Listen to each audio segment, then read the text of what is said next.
拝読の5文書、松田無知の書を拝読させていただきます。I'd like to humbly read the letter of the Renyo, 松田無知の書。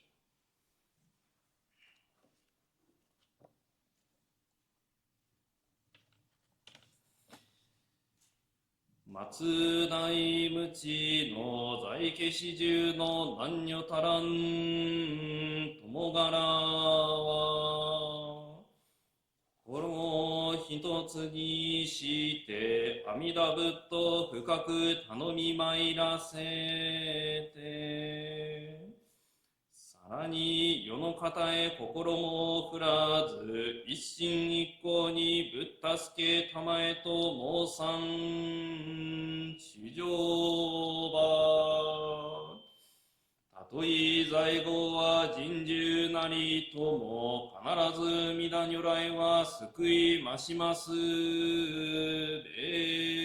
し。